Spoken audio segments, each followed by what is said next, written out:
Well,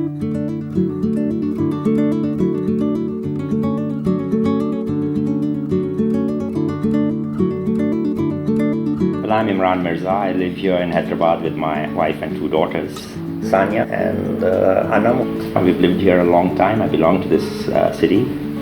My parents grew up here. Well, my father worked in the Indian Railways.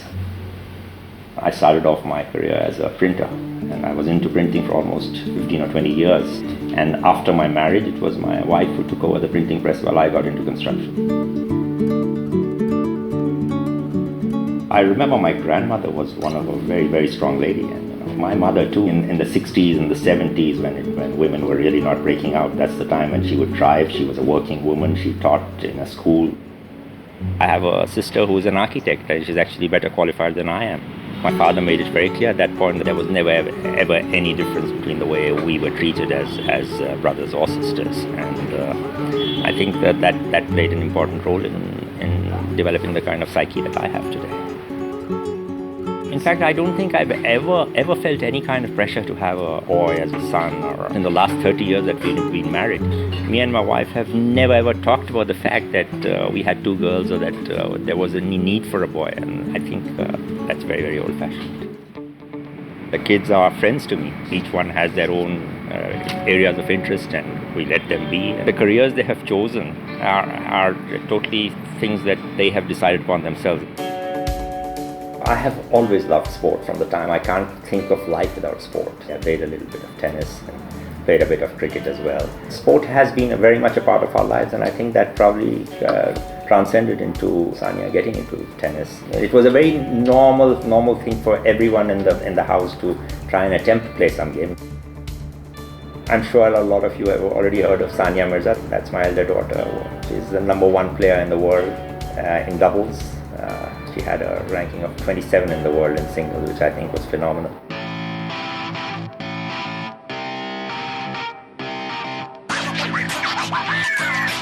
Way back in 1991, Sania was probably about 4.5, 5 years old, and I was playing tennis, and Sania accompanied me to the courts there, and she was picking balls for us. And her two cousins were there, and they were bullying her into saying that you can't play this game, this is for boys, literally. In a country like India, I think probably that there was a feeling that a girl is someone else's property. At some point, she's going to get married. I would hear of that. There were people talking about the fact that she was a girl and she shouldn't be playing tennis and she shouldn't be playing a sport. It's actually happened to me where my own extended family used to tell my parents, okay, now she's 12 years old, she'll become dark. Now why are you letting her play tennis?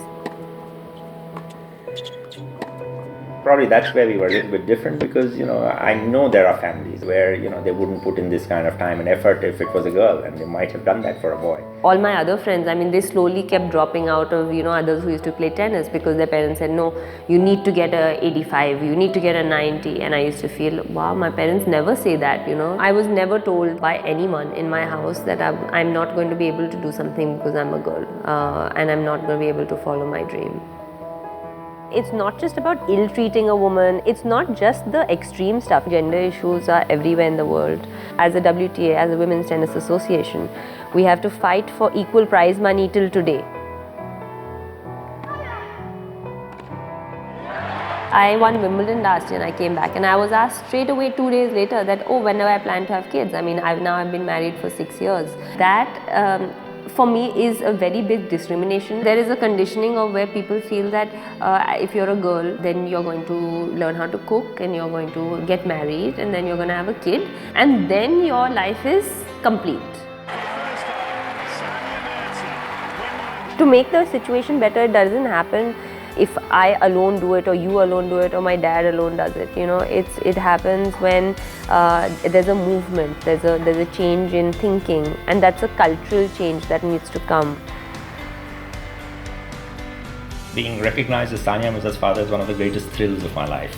There cannot be a prouder moment for a father, where you are known for the brilliant work that your child has done and achieved in this world. My message to all the young girls in this country, to believe in your dreams, to believe in yourself most importantly, and to trust yourself and to trust your judgment. Do what you love and don't let anyone tell you that you're less than anybody else in the world. Baba, I obviously don't say this enough to you because we just don't have that emotional kind of talk.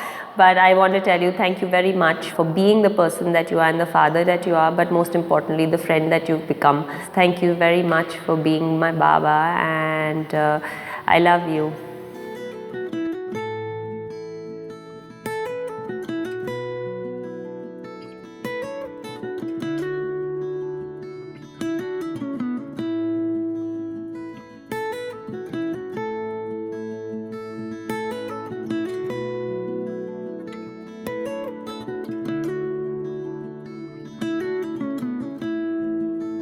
तुम सी ही तुम रहो, तुम खूबसूरत हो, खुद से भी ये कहो तुम खूबसूरत हो, बात दिल की सुनो तुम खूबसूरत हो, तुम सी ही तुम